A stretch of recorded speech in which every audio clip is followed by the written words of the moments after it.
शुरुआत करते हैं आज की न्यूज़पेपर की। हम पहली न्यूज़ देखने वाले हैं रिजर्वेशन से संबंधित। पार्टिकुलरली न्यूज़ हम देखेंगे बिहार से।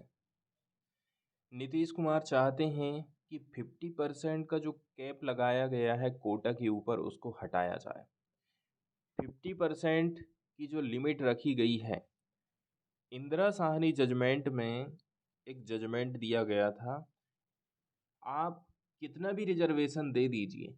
जैसे कि शुरू में आप सेल की भर्ती निकालते हैं, ठीक है, सेल ने एक भर्ती निकाली है, इसने 56% का रिजर्वेशन उसमें दे दिया, तो ये गलत हो जाएगा। इसको कितना परसेंट का रिजर्वेशन देना है? सबको मिला के 50% से ज़्यादा नहीं होना चाहिए। ऐसा जजमेंट दिया गया था सुप्रीम कोर्ट की तरफ से, जिस मामले को हम बोलते हैं इंदिरा साहनी केस। बिहार के चीफ मिनिस्टर नीतीश कुमार ने ट्यूसडे के दिन जोर दिया है कि हम इंक्रीज करना चाहते हैं 50% की लिमिट को on reservation and said his party. और ये भी कहा कि उनकी जो पार्टी है जनता दल, हमने हमेशा ही एडवोकेट किया है, समर्थन किया है 10% कोटा का ईडब्ल्यूएस व्यक्तियों को, इकोनॉमिकली वीकर सेक्शन को। अभी हाल ही में ईडब्ल्यूएस कोटे को लेकर के सुनवाई चल रही थी सुप्रीम कोर्ट में। सुप्रीम कोर्ट ने कहा है ये जो है ईडब्ल्यूएस कोटा ये जारी रहेगा, इसको अभी हम रोक नहीं लगा रहे हैं। इसमें 5 जजों की बेंच एक सुनवाई कर रही थी, जिसमें 3 लोगों ने कहा सही है और 2 लोगों ने कहा कि ये गलत है, इसमें कुछ सुधार करने की ज़रूरत है। इसमें कहा गया चूंकि जो 50% का जो कैप लगाया गया है उसका ये उल्लंघन नहीं कर रहा है, तो ठीक है। दूसरी नंबर की बात यह है, यदि सरकार आर्थिक आधार पर, गरीबी के आधार पर रिजर्वेशन दे रही है तो वो संविधान के बेसिक स्ट्रक्चर को प्रभावित नहीं करता है। ये 2 महत्वपूर्ण फैसले सुप्रीम कोर्ट के 3 जजों के द्वारा दिए गए थे और तीनों ने समर्थन किया। जो 2 लोगों ने कहा था उसमें मेन थे chief justice of India UU Lalit. उन्होंने ये कहा था ठीक है आप रिजर्वेशन दे रहे हो, अच्छी बात है, लेकिन रिजर्वेशन के अंतर्गत आप बाकी कैटेगरी के जो गरीब लोग हैं उनको छोड़ दे रहे हो।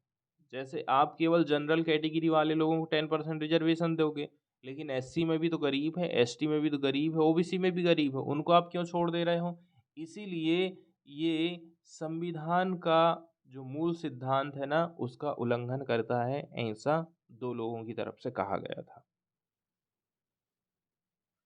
इसके बाद अगली न्यूज़ हम देखने वाले हैं निकोबार प्रोजेक्ट से संबंधित। एक तरफ तो गवर्नमेंट कहती है हम अपने फॉरेस्ट एरिया को बढ़ा रहे हैं, क्लाइमेट चेंज को रोकने के लिए हम बहुत प्रयास कर रहे हैं, ठीक है, 2030 तक हम ये टारगेट हासिल कर लेंगे, 2070 तक हम ये टारगेट हासिल कर लेंगे। वहीं गवर्नमेंट की तरफ से क्या है ना, दूसरे इंफ्रास्ट्रक्चर खड़े किए जा रहे हैं फॉरेस्ट वाले एरिया में। ये न्यूज़ यहाँ से क्लियर कर देती है। तो 130 स्क्वायर किलोमीटर फॉरेस्ट का डायवर्जन किया जाएगा अंडमान एंड निकोबार प्रोजेक्ट के अंतर्गत। इसके लिए सहमति मिल गई है किसकी तरफ से? मिनिस्ट्री की तरफ से। तो union ministry of environment, forest and climate change, इसने ग्रांट दे दिया है, अनुमति दे दिया है एक प्रिंसिपल क्लियरेंस को डायवर्जन के लिए 130.75 स्क्वायर किलोमीटर फॉरेस्ट एरिया। ये पड़ता है ग्रेट निकोबार आइलैंड में। फॉर मेगा 72,000 करोड़ रुपया का प्रोजेक्ट सरकार यहाँ पर लाना चाहती है। इसमें वो डेवलप करेगी बंदरगाह, ठीक है, ट्रांसिपमेंट पोर्ट यहाँ पर आएंगे जहाँ पर माल की आवाजाही होगी। इसके साथ साथ में एयरपोर्ट सरकार बनाना चाहती है, पावर प्लांट यहाँ पर बनेगा, ग्रीनफील्ड टाउनशिप का विकास यहाँ पर होने वाला है। ये जो प्रोजेक्ट को इम्प्लीमेंटेशन करने वाली एजेंसी है वो है Andaman and Nicobar island integrated development corporation. क्या नाम रखा गया है? ANIIDCO। तो ये जो एरिया है ये लगभग 15% हिस्सा माना जाता है फॉरेस्टेड ग्रेट निकोबार आइलैंड का। इतने ज़्यादा यहाँ पर पेड़ पौधे हैं, उसका 15% हिस्से की समझ लीजिए कटाई होने वाली है। ये फैला हुआ है 900 स्क्वायर किलोमीटर के एरिया में। This will be one of the largest single such forest diversion in recent time. और अभी हाल ही के टाइम में आप देखोगे तो इससे बड़ा कहीं भी हमने डाइवर्जन नहीं देखे हैं। अगली न्यूज़ हम देखने वाले हैं यूएपीए कानून को लेकर के। यूएपीए कानून लाया गया था मेन रूप से आतंकवादी गतिविधियों को रोकने के लिए।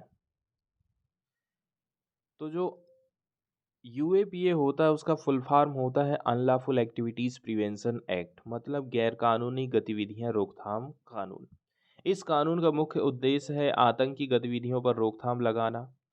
पुलिस और जांच एजेंसियां इस कानून के तहत ऐसे आतंकी अपराधी और संदिग्धों को चिन्हित करती है जो आतंकी गतिविधि में शामिल होते हैं।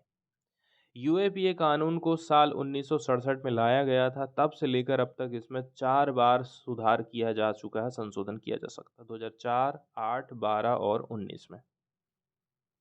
इसके अलावा इस कानून के माध्यम से कई जो बड़े बड़े आतंकी संगठन हैं उनके खिलाफ कार्रवाई भी हुई है। मोदी सरकार ने यूएपीए कानून में कुछ संशोधन किए थे। तो इस कानून में अगस्त 2019 में हुए संशोधन के बाद अब इसके अंतर्गत किसी संगठन को पहले आतंकवादी संगठन घोषित किया जाता था, अब पार्टिकुलर व्यक्ति को भी आतंकवादी घोषित किया जा सकता है। और यदि वो व्यक्ति आतंकवादी घोषित किया गया तो आप समझ लीजिए उसकी संपत्ति पूरी सरकार जब्त कर सकती है।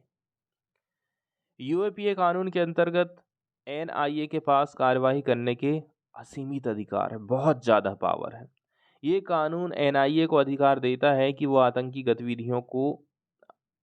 गतिविधियों में जो लोग लगे हैं शक के आधार पर आपको उठा सकती है, केवल शक के आधार पर, और आपको गिरफ्तार कर सकती है।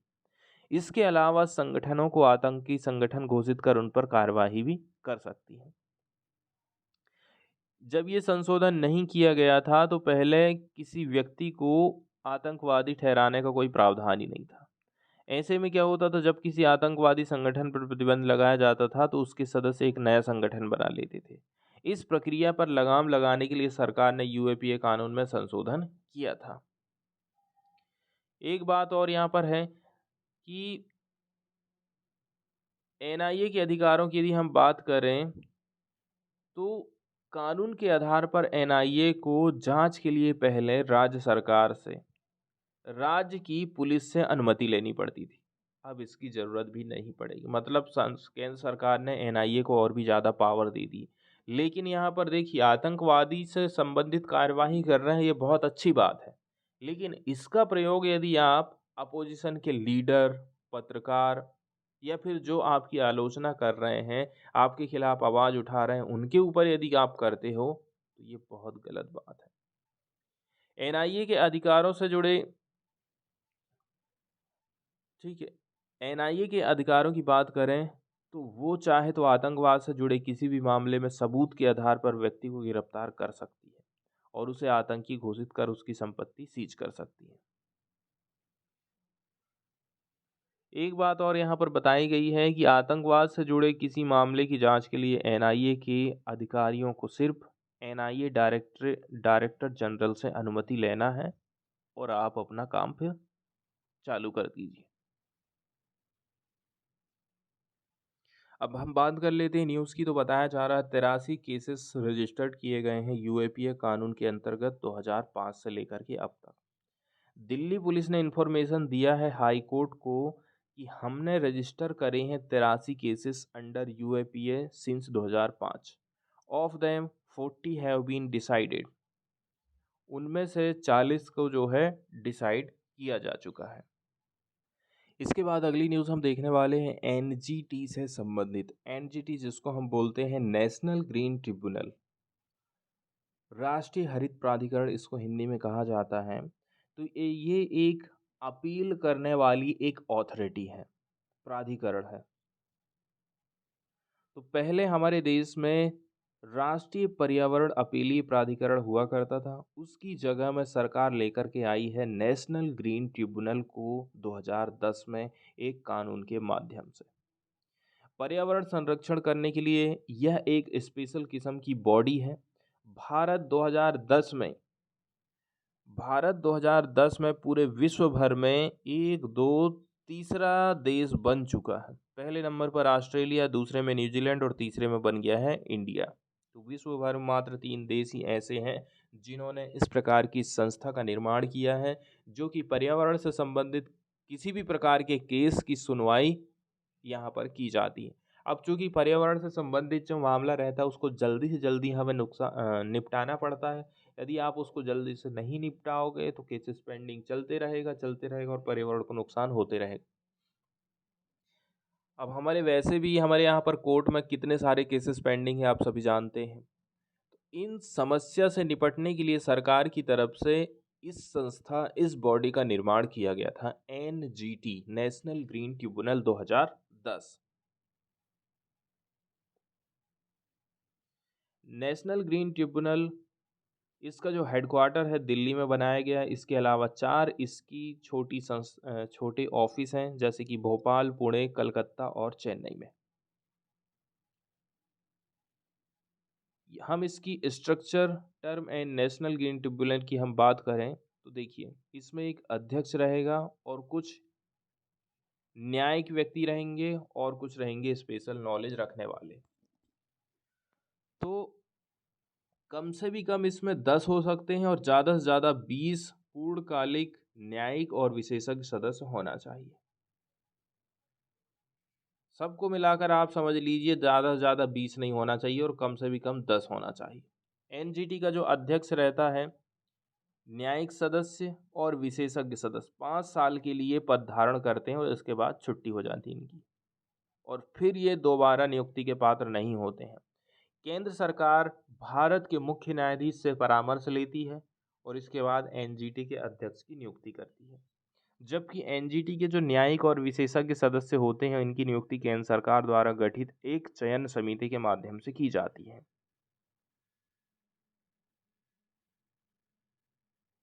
NGT की पावर की यदि हम बात करें तो NGT के पास जो भी एप्लीकेशन आ रहे हैं, जो भी केसेस आ रहे हैं, तो दाखिल होने की तारीख से 6 महीने के भीतर में आपको इसका निपटान करना है।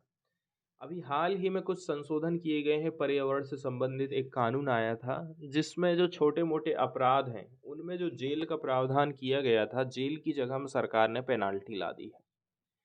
तो अब लोगों को डर तो रहना नहीं है कि जेल तो मुझे जाना नहीं है, खाली मुझे तो पेनाल्टी भरना है। एक काम करो, अपना कोई कुछ नहीं कर सकता, हम तो करेंगे। तो ये हो जाता है मन में। सरकार की तरफ से कानून में ढील जरूर दी गई है कि हमारे पास जो इतने सारे केसेस पेंडिंग है वो जल्दी जल्दी सॉल्व हो जाएंगे, लेकिन इससे कुछ बात बनने वाली नहीं है। NGT सभी प्रकार के दीवानी मामलों की सुनवाई कर सकता है, जिसमें पर्यावरण संबंधी मामलों से एक महत्वपूर्ण प्रश्न भी शामिल है। पर्यावरण संबंधित जो भी क्वेश्चन है उनको ये हल करेगा। पर्यावरण से संबंधित किसी भी प्रकार के कानूनी अधिकार का प्रवर्तन भी इसमें आ जाता है। जैसे बाकी अदालत होते हैं वैसे ही ये भी एक वैधानिक निर्णायक बॉडी है, इसलिए पर्यावरणीय मामलों में इसका मूल और अपीलीय क्षेत्र अधिकार है। मतलब NGT पर्यावरण मामलों से संबंधित मूल याचिकाओं की सुनवाई करेगा और अपील सुनने की भी पावर इसी के पास है। यदि कोई हार गया है केस, अपील कर रहा है, तो उसकी भी ये सुनवाई करता है। इसमें कुछ दंड के प्रावधान भी किए गए हैं, जैसे कि 3 साल तक की कारावास की सजा ये सुनवा सकता है। NGT द्वारा निर्धारित जुर्माना लगाया जा सकता है, जो कि 10 करोड़ रुपया तक बढ़ाया जा सकता है। जुर्माना या कारावास दोनों हो सकते हैं। NGT द्वारा पारित फैसले के खिलाफ, ठीक है, NGT के फैसले के संचार की तारीख से 90 दिनों के भीतर केवल भारत के सर्वोच्च न्यायालय में ही अपील दायर कर सकते हैं आप। यदि आप NGT में केस हार गए हैं तो आपके पास मात्र 90 दिन का समय रहेगा कि आप सुप्रीम कोर्ट जाइए और वहां पर अपनी अपील दायर कर दीजिए। 7 कानून जो है NGT की अनुसूची में सूचीबद्ध किए गए हैं, उनके नाम यहाँ देख लीजिए।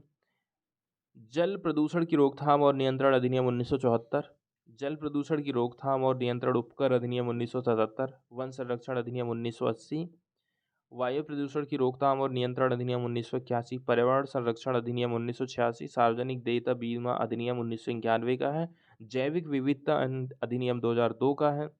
ये सारे कानून या इन नियमों के यदि आप उल्लंघन करते हैं, किसी भी अधिनियम में सरकार द्वारा किए गए निर्णय को राष्ट्रीय हरित अधिकरण में चुनौती दी जा सकती है।